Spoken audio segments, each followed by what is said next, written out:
Hello, and thank you for participating in this virtual public involvement for the bridge replacement project on County E in the town of Janesville. This project is located on County E between the city of Janesville and US 14 on the north side of Janesville. We are in the preliminary design phase for the bridge replacement, and we are seeking your input for any comments, concerns, or questions you may have about this project.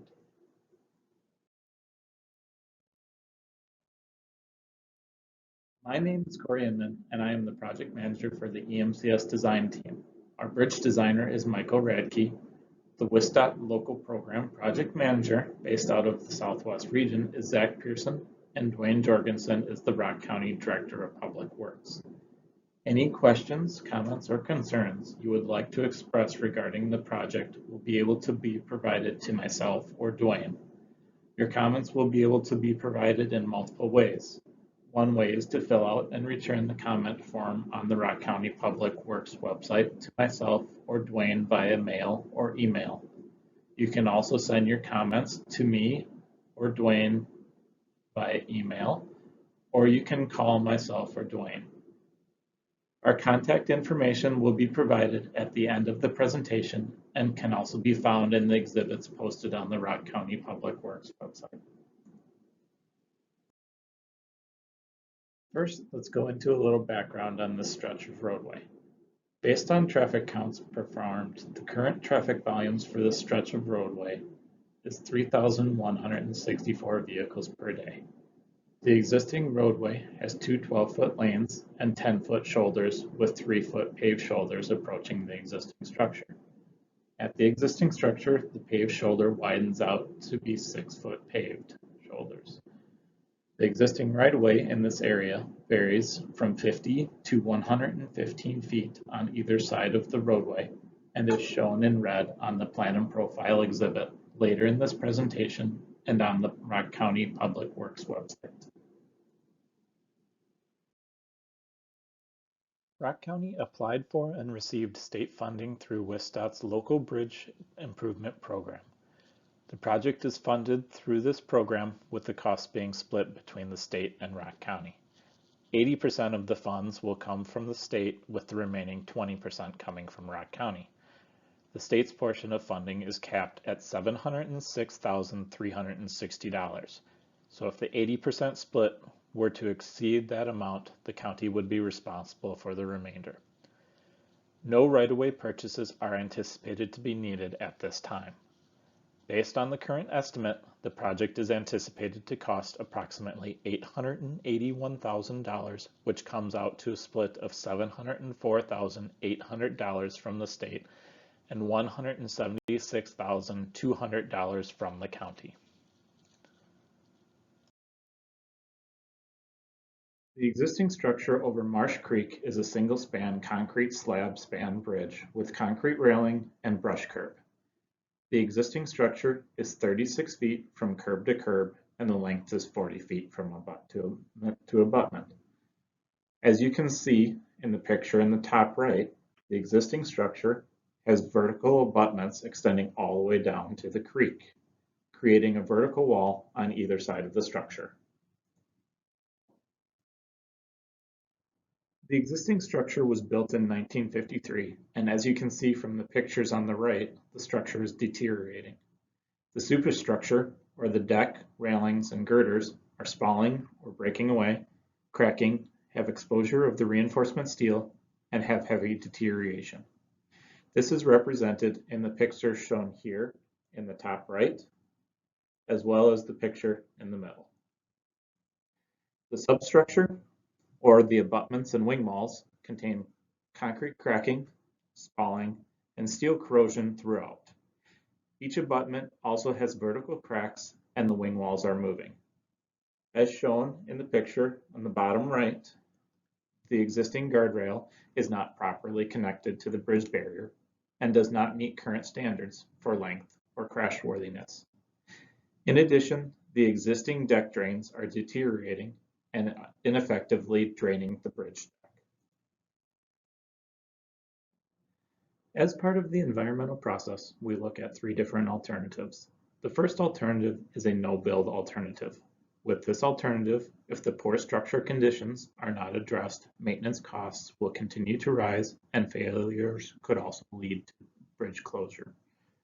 The no-build alternative is included as a baseline for comparison with other alternatives. This alternative is not preferred. The second alternative considered is bridge rehabilitation. As previously mentioned, the existing structure was constructed in 1953. The sufficiency rating is a method of evaluating factors which indicate a bridge's sufficiency to remain in service. The result of the formula is a percentage in which 100% represents an entirely sufficient bridge and 0% represents an entirely insufficient or deficient bridge. This bridge is rated at 47.2, which qualifies the bridge for replacement using federal funds. The bridge can no longer be economically rehabilitated and has met the end of its service life. The last alternative considered is replacement. Under this alternative, the existing structure would be removed and replaced. In addition, the guardrails would be replaced and brought to current standards of crashworthiness. Lastly, limited roadway approaches and pavement markings would also be replaced. This alternative addresses project needs in the most cost-effective manner and is the preferred alternative. Now let's look at some of the proposed improvements for this bridge replacement project. The horizontal and vertical alignments of the roadway will closely resemble the existing roadway. We will be doing full replacement of the existing roadway up to 50 feet on either side of the end of the structure. The two 12-foot lanes and 6-foot shoulder for the approach will remain as is. The existing pavement and subbase in this 50-foot stretch will be removed and replaced with 6 1/4 inches of asphalt on top of 6 inches of 1 1/4 inch base aggregate on top of 6 1/2 inches of 3-inch base aggregate. Beyond the 50 feet of full replacement, the existing shoulders will be replaced with the same pavement structure in order to accommodate the new guardrail installations. These areas are shown in gray on the plan and profile exhibit later in this presentation and on the Rock County Public Works website. For the bridge, the existing 40-foot structure will be removed and replaced with a 65-foot structure. The new structure will be a single-span pre-stressed girder structure. The new structure will maintain the existing 36-foot width between parapets. New guardrail installations will be installed on all 4 corners of the new bridge, and concrete surface drains will be installed off the south end of the structure to drain the bridge deck. When determining the proposed length, multiple lengths were analyzed. The first iterations looked at spans of 50 foot and 55 foot in length. The 65-foot structure best fit the creek hydraulically and was the most economical. In addition, the 65-foot structure allowed for the installation of standard abutments on either side of the new bridge, as well as the installation of sloped riprap in front of the abutment, creating a more natural stream than the existing vertical abutments. The picture on the right is an example of a similar bridge on US 8 in Rusk County. Shown here is the plan and profile exhibit. The top view is a bird's eye view of the roadway improvements, and the bottom view is the profile view as if you were looking at the roadway from the side. As you can see, the horizontal alignment is following the existing roadway, and the vertical is closely following the existing profile. Shown in red on the top view is the existing right-of-way. As you can see, none of our impacts are going outside of the right-of-way. Therefore, at this time, we are not anticipating any right-of-way purchases. Shown in green are the minor unavoidable wetland impacts in all 4 quadrants. The blue shown here is Marsh Creek. And as stated previously, the gray areas shown here and here are the roadway and shoulder replacements. As you can see, the new guardrail will be installed on all 4 sides of the new structure. The guardrail installations in the northeast and southwest quadrants are the minimum length installations. This was determined by calculating the length of need based on the current posted speed as well as the traffic volumes. These systems are just over 90 feet in length, which is approximately 20 feet longer than the existing guardrail. The lengths for the other two corners are approximately just over 140 feet in length, or approximately twice the length of the existing guardrail. As mentioned previously, two surface drains will be installed on the south side of the structure to drain the bridge deck. Riprap will be installed down the slope in order to help prevent erosion. As with any project, environmental considerations are a concern. Marsh Creek is a warm water fishery.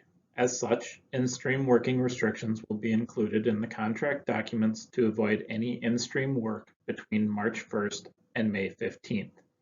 This time period corresponds to the fish spawn window. In addition, contract documents will be included to minimize the debris during the removal of the existing structure. This area has been identified to have potential threatened or endangered species. In order to prevent migratory birds from nesting on the existing structure prior to removal, provisions will be included to put netting on the bridge prior to May 1st. A survey will be performed later this year to determine the presence of threatened bird species and an endangered plant species. This survey will be performed by the Wisconsin Department of Natural Resources and likely will occur during July or August. For the threatened bird species, tree clearing will be avoided between May 20th and August 25th. And if the endangered plant species is found, contract documents or mitigation measures will be included with the project. As I previously mentioned, some minor unavoidable wetland impacts will occur with this project. These impacts are less than 1/10 of an acre and will be mitigated through wetland banking. Let's take a look at our current schedule. Currently, we are working our way through the preliminary plan phase. The environmental document will be completed in February or March, and preliminary road plans and the design study report will be completed in April. Final roadway and structure plans will be completed June 1st, 2022, with plans, specifications, and estimates being submitted August 1st of 2022. The project will be put out for bidding on December 13th, 2022, and construction will occur during the summer of 2023. During construction, County E will be closed and traffic will follow a posted detour.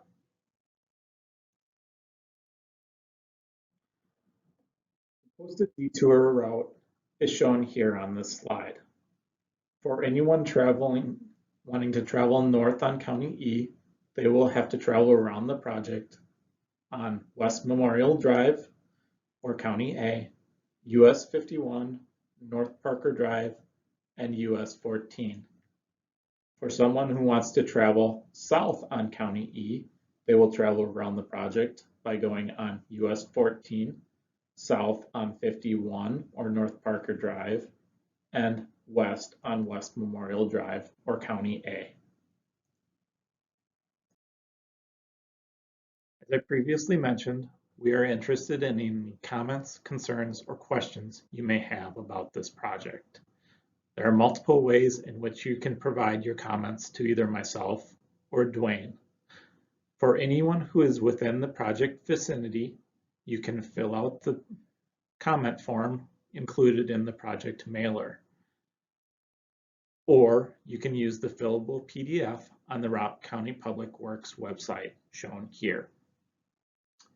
In addition, your comments can be provided via email or phone to either myself or Dwayne at the contact information shown on the screen. Thank you, and thanks for participating in this public involvement process.